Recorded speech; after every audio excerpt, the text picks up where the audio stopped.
Hi, and welcome to Deeply Connecting. We have Amy here with us today. Hi. And we're going to be talking about connecting with God while working with the vulnerable and also through suffering. So Amy spent, how long were you in? 8 years. 8 years in South Sudan? 2.5 years in South Sudan, yeah. 8 years in East Africa. In East Africa. And what were you doing while you were there? So in Uganda, I was working with vulnerable families living in slums. And then in South Sudan, I was working with young girls in prostitution. Wow. And what were some of the ways that you connected with God more deeply in that environment? Right. I think for me, in that place, there was more of a felt need than I sometimes have here in kind of my life of abundance and comfort. Yeah. So particularly in South Sudan, at the time I was there, the country was in civil war. So it was just a very dangerous and unsettling time to be there. And the work that I had kind of set out to do was also very difficult. And that, some of the most vulnerable girls in the country at a time when there just wasn't much opportunity for them. So it took a lot to kind of keep my faith and hope up while I was there, and to kind of combat the fears and the lies about being there. And so there was just a real felt need for God, both personally for me to stay strong and stay there, and also in ministry to keep having hope and believing that God would do something in these girls' lives. Yeah. So within your dependence on Him and felt need for Him, and also for the girls, what are some of the experience? Do you have specific stories or experiences that you had that would kind of demonstrate, I don't know, maybe a connection to God or connection with other people in that? Yeah, I don't know if this is a specific story, but I think one kind of experience I had that was unique to my season there was, I don't know if I've ever thought of these words to it, but just kind of knowing God as my daily bread, and that there were times where it felt like if I didn't, that it was really I had to go back to my room and worship and pray until, my faith was boosted again or my hope was boosted again. And then, I'd go out into the community. And by the time I came back, it was I had to do that again, just because it was so unknown what I was doing. And so I think for me, it was just this kind of continuous reliance on God and seeking of God, and this experience that, when I did that, He always came. And so just these remarkable experiences of, walking around in my tiny room, in super high temperatures, and just, worshiping and crying out to God. But then, every time receiving hope again or receiving a promise again. And that being enough to kind of go on to the next moment. Yeah. And, maybe the next day needing that again, but at least, that being food for the next moment. Yeah. What did that look like? Receiving hope and encouragement again, or God showing up in those times of worship? Was it an internal shift that you felt, or just describe what that was like? Yeah, that's probably a good way to put it. I think often it was an internal shift of, I'd go into my room or wherever I was and almost be despairing of what am I doing here? Is there any hope here? And just a lot of just uncertainty and questions over is it God who brought me here, or is this just my crazy idea? And then, just kind of through worship and through remembering who God is and declaring who God is, I guess my heart and mind believing that again of okay, God is faithful, and He will be good to me in this place, and He's, not going to leave me here, and He's not going to leave these girls here. Whatever it was, the truth that I needed in that time. Sometimes it was I would journal what I felt God was saying. So sometimes it was more kind of sensing specific words from God, but often it was like you said, just this kind of shift in my heart of like, okay, this is right, it's okay. Like, yeah. It sounded like even starting out in those moments, you weren't really in the mood to praise or worship. Yeah, desperate, but not in the mood. Yeah, I think so. Yeah. How did you?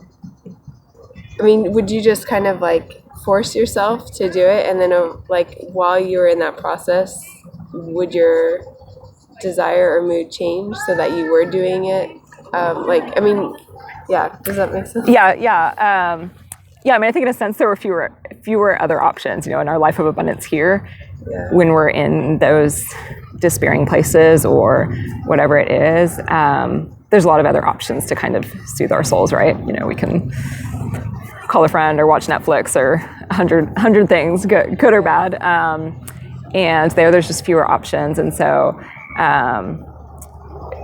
yeah, I think that made it easier to kind of enter in and not choose to distract myself. But yeah, I think sometimes it was a choice. I would often put on worship music to kind of declare truth for me until I could get to that point, if that makes sense. I remember like, particularly in the first few months there where it was really uncertain what I was doing there, just like standing up and walking around my room almost, I don't know, somehow the movement, like just being a declarative thing of like, God is here and this is good and I'm gonna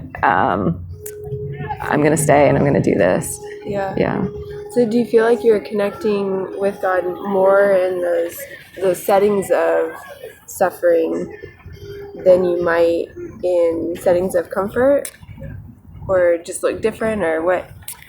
I think this is an ongoing battle for me because I think, in coming back to America and trying to figure out life here and faith here, there's been times where it's been hard to believe that my faith is as real or as genuine as in those like kind of moments in the fire. So I think, of course, God is everywhere, and of course we can experience God everywhere, and we do experience God everywhere, and He's real to us everywhere, and it's not like He's different in South Sudan than He is in America. So I think in that sense, I think one thing I've been learning is like, how to experience Him when my life is full of comfort and good things, or, when I'm not in ministry or those sorts of things. I think at the same time, and I don't know how we hold both these things, but there is an element where God shows Himself in suffering and in brokenness, and is just, with people in their suffering and brokenness.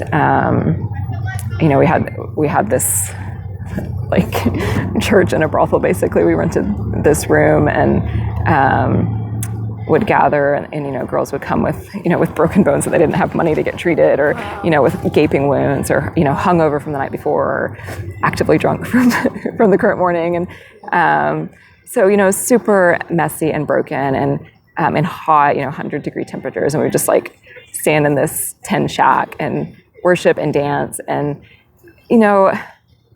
yes, God comes to like our fancy church buildings powerfully here, but there's just something about that, I believe, that draws the heart of God, that that He's just not that He says no to other places, but that He's not going to say no to showing up to a group like that that's calling on His name and desiring Him. Yeah. How did He show up in those places? I'm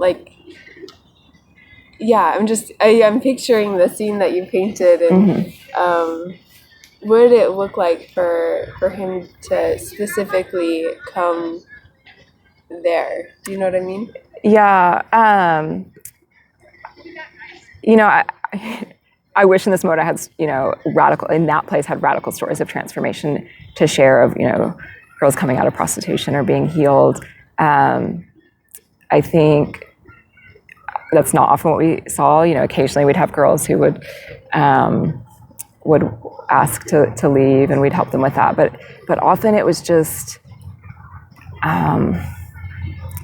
their hearts being turned towards something else, I think. And, in girls who, everyone had overlooked, or who had been abused their entire lives, and for just a taste every week or a taste multiple times a week could come and be just accepted and have fun and be told that they're loved and be told that there's a God who's with them in this. And, of course we celebrated and wanted the kind of bigger stories, but to me, kind of that presence of God in that place was meaningful and powerful, that we have a God who would meet those girls there in their brokenness and, kind of destroyed lives and hang out with them there. Yeah. Yeah.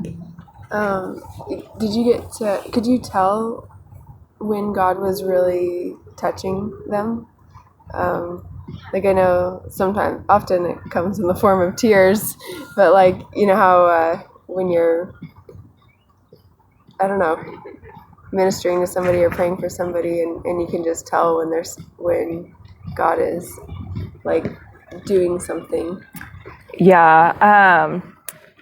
I think at times, like you're saying, sometimes it's obvious and on their faces. Sometimes, the work of our heart is so hidden. And so I think kind of some of it happens and it would be months later that we would realize this girl is changing or hungry or, and so, there were moments where, girls would be really worshiping or kind of lost in worship almost, or there would be tears, or even just the way they related to us. Sometimes there could be a softening of kind of their interactions with us. They've had to fight their whole lives, the country as a whole, and especially these vulnerable girls have kind of had to fight for survival their whole lives, and so there could be kind of a rougher edge at times, and we often saw that soften as the girls' hearts softened. Yeah, that's cool. Yeah. Is there anything else suffering related that you can think of that would be, I guess, even encouraging for us? Because I think within our culture we have such a fear of suffering, but so something that's we don't need to be afraid of something, that there's good in suffering, and there's a deepness that we can have right in that. Yeah, I think absolutely. I think we're a culture that seeks comfort, and almost to a fault, or as an idol almost, of that we deeply want comfort and we fear the opposite, and I think exactly like you said, there's some, I believe there's something that we get in suffering that we don't get elsewhere, and I don't mean that we should seek out suffering. I think it'll come to us. I think we can seek out the broken and those in suffering is one way to touch suffering if we want to know God in that way. But I think I believe that there's an element or a taste of God that's only available in suffering. And of course, if we never suffer, which is not possible as humans, but hypothetically, we'll still experience God and we'll know God. But I think that God makes himself known in suffering, and he's present to the brokenhearted. And so I think if we can adapt a posture that is arms wide open to God and to where he wants us, and also a posture that seeks out the suffering of others, and just inserts ourselves in the middle of that, then I think there's just a knowing of God that happens there, and it makes suffering not as scary, because if you can know the God of the universe in a place, then it's just not as scary,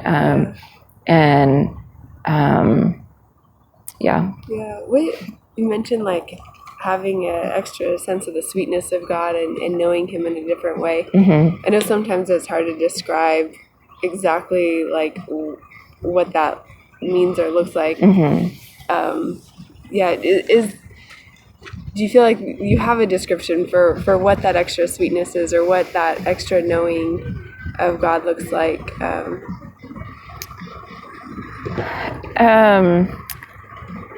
I think it would be hard to put into words, but I think of all the like houses I've lived in or places I've lived, like my living conditions there were the worst. Like this like thermometer in my room, and at times I'd be going to bed at night and it was like 97, 98 degrees and miserable. Like I would take multiple showers every night to cool down, and I didn't have solid walls, so like I had a screen for 2 of my walls. So I had no, it was covered with curtains, but I had no like privacy when I was like talking on the phone or praying or whatever. And so it was like rough living conditions, but like even with that, like you said, there's this just like sweetness when I think of that place, because it's where I met God, and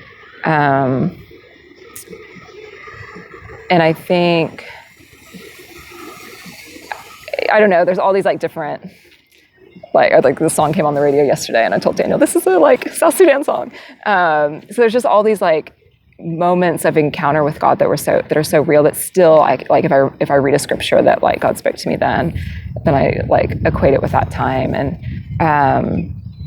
so yeah, it's hard to sum up kind of who God was to me then or what God taught me. But I think it was just this, like in my desperation and in my need and in my longing, God showed up, and there was a lot that kind of indicated that it wasn't the right timing to go to South Sudan. And either God or my own stubbornness, I still don't really know which, led me there despite everything else. And I think there's just this like, and I think that caused a lot of fear when I was there and like freaking out over things. It was like if God didn't call me here, does that mean like I'm not going to be safe? This ministry isn't going to work. I'm not going to do any good here. And I think it just kind of just opened my eyes, I guess, to how big God is, that like, maybe it was my own stubbornness, but that's okay. Like God sees my heart and my desires, and he's not going to abandon me, and he's there, and he will come as often as I call on him and as often as I seek him. Mm-hmm. Yeah. Come in the sense of like you feeling his presence, and having just a knowingness and a shift in your heart. Right. Yeah. Yeah, I think come in a lot of sense. Come and give me wisdom. Come and give me comfort. Yeah. Cool. Well, thanks for sharing your experience. Absolutely. Of encountering the suffering and how you grew closer to God in that. Sure. And thanks for tuning in, and we'll see you next time.